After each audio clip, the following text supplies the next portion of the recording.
Assalamu alaikum, sister. Thank you for writing to our live session. I'm sorry to hear what's going on in your marriage. You've been married for a year now, which is not a long time. You're basically still newlyweds. And you're having problems, it seems to be, with communication. You state that whenever you and your husband have a disagreement, he gets upset and expects you to come to him and apologize and talk about the problem, or else he just continues to ignore you. And you do that. You do, come to him and you talk to him and you resolve the issue. However, when you're upset with him for something that he's done, he never wants to talk about it or say that he's sorry, and he doesn't want to resolve it or apologize. This has caused a great rift in your marriage, understandably, and it's come to the point where, you're feeling upset, you're feeling uncared about, and you're also feeling, and rightfully so, as if your feelings don't matter to him. And you've also given examples of when he sees you upset, he still proposes that you have intercourse, and you do accept, but you're not really feeling it because there's been no reconciliation. And he complains that you're not emotionally invested in the intimacy at that time. And that's understandable, right? Because intimacy is a connection not just between physical bodies, but intimacy is a connection between two people's hearts, minds, and souls, right? Especially for women. Wives tend to, function the best and feel most comfortable when they are connected with their partner. And obviously, and rightfully so, you do not feel connected with your husband because of the way that he's been acting, the way he's been treating you, and how he ignores your needs emotionally. So, sister, concerning intimacy, it's like that's a normal thing to not connect with him.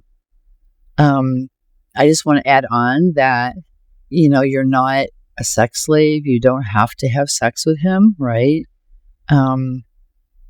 If you're not feeling it and it's really causing you emotional distress to have intercourse with him when you're upset with him, or you feel distanced, or you feel hurt or harmed by him emotionally, you really shouldn't have sex with him, right? Because that's your choice. Sex is your choice, just like it's his choice. As human beings, we have a choice. Now, withholding sex to get back at your husband is not permissible, right? That's not allowed. That's vengeful, and I know you're not doing it. That's not what you're doing. But on the other hand, if a woman is not feeling like having intercourse, she should not be forced to. And regarding the way that your husband responds to you when troubles and problems do arise from his end, perhaps just talking to him when things are calm, when things are in a good mood about this may help. And you might want to write down some points, right?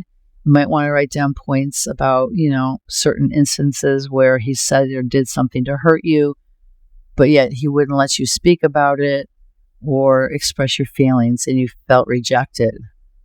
So you might want to write down the points, and then you might want to write down how it made you feel. And then further, write down a plan of action, right?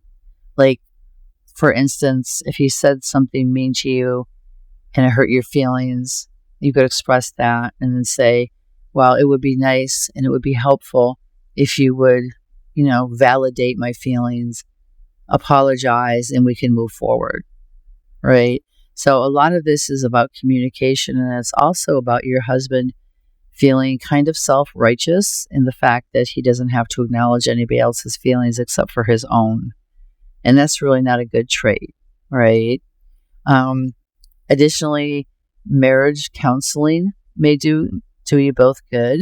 Marriage counseling can offer you, skills and techniques. They could teach you different modes of communication and the importance of communication, as well as the importance of acknowledging and cherishing each other's feelings and emotions, right? And I'm speaking more for your husband.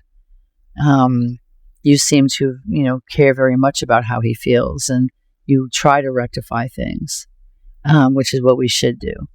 So, inshallah, please try talking with your husband when things are calm and in a loving and respectful manner regarding your right to have your emotions acknowledged and to have your hurt and your feelings comforted and misunderstandings cleared up, or things that are done or said out of anger apologized for, so things can begin to heal. Because like you said, things just keep piling up, and now you're really at the point where you don't want to have intimacy with him. You're feeling detached. You're feeling angry and hurt, right? And rightfully so. So please do try to speak with him. Write down your points. Use some of the authentic hadith about what our beloved Prophet Muhammad, peace and blessings be upon him, described in terms of marriage, how he treated his wives. Use the Quran to back up your feelings and your need for proofs of how you should be treated as a wife, because Allah created marriage for comfort and protection and kindness and mercy and love. And so, inshallah, those are the points that you want to get across to him.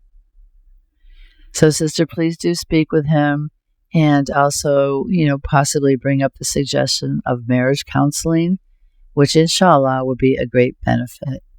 We wish you the best.